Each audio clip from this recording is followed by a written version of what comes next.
Hi, today we're going to talk about the U visa. My name is Lauren Egan and I'm the founder and CEO of Egan Immigration. I'm an immigration attorney and I'm here to teach you about different immigration options in the United States. So today we're going to talk about the U visa. First of all, what is the U visa? The U visa is for victims of certain crimes in the United States. It doesn't apply to victims of any crime. It's typically violent crimes. So we're looking at assault, domestic violence, maybe a robbery with like a weapon involved, even if you weren't actually assaulted, things like that. So it's always good to call and get an evaluation to see if the crime you were a victim of qualifies, but not every crime does. Usually it is a violent crime. But definitely double check because there are a few sprinkled in there that aren't violent crimes. And so if we determine that you are eligible for a U visa, what are the next steps? First, we need to get a certification from the law enforcement office that was involved in investigating the crime. So the crime has to have been reported. And we either need to get a certification from the police station that did the police report, or if the crime went all the way up to a judge or a trial, we can get a certification from one of those agencies. What we need to show is that the immigrant cooperated in the investigation of the crime. That doesn't mean you had to have testified or anything like that, but you have to have at least helped file a police report, and you can't have refused to help the police with any part of their investigation. So that's really important that there was cooperation. Once we have this certification, we can then file the application with immigration.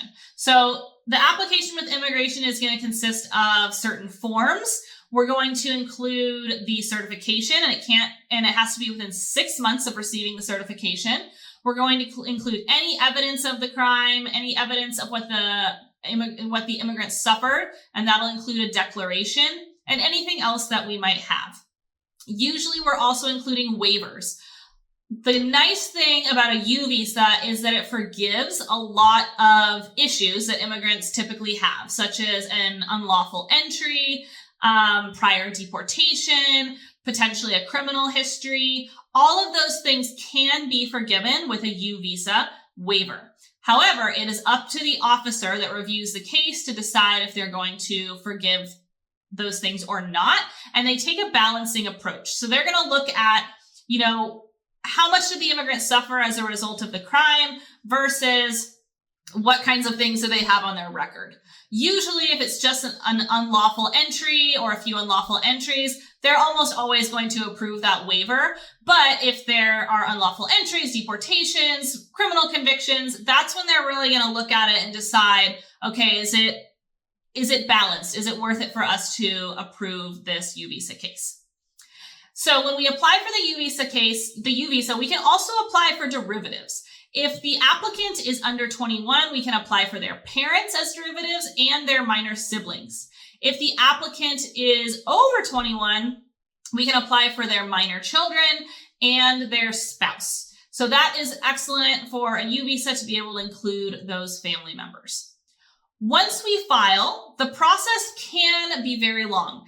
Typically, those people who are filing a U visa today are going to be waiting about 15 to 20 years for it to process. However, there is a process at the beginning of the U visa in which immigration will issue what's called a bona fide determination, basically saying, okay, this person submitted the required documents, the required forms, like all the basic stuff looks good. We're not going to make a decision right now, but at least they put in the most basic requirements. So we're going to issue this bona fide determination.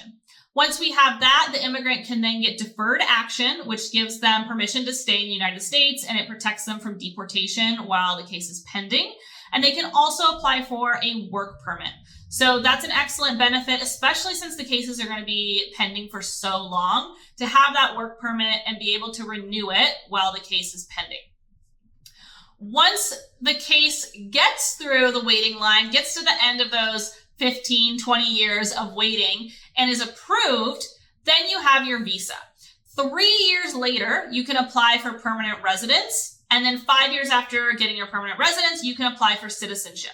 So there's definitely a pathway to citizenship here. And like I said, a lot more things are forgiven with the waivers with the U visa, which can be really helpful for people who weren't able to obtain their residence another way. Another question that I often receive is, can you travel with the U visa? The answer is no.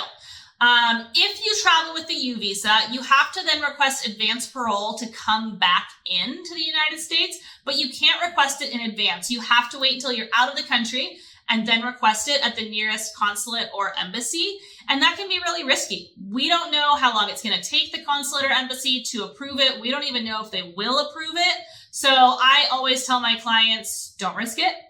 Stay in the United States, wait until you can apply for and get your permanent residence, and then you'll be able to travel freely. So if you think you or someone you know might be eligible for the U visa, definitely give our office a call at 202-709-6439. We offer free evaluations, and that's because we want every immigrant to get their papers. So we want you to have access to a lawyer for free to at least find out if you're eligible. So take advantage of that. Give us a call and hopefully we can help you with your case. Until the next video, adios.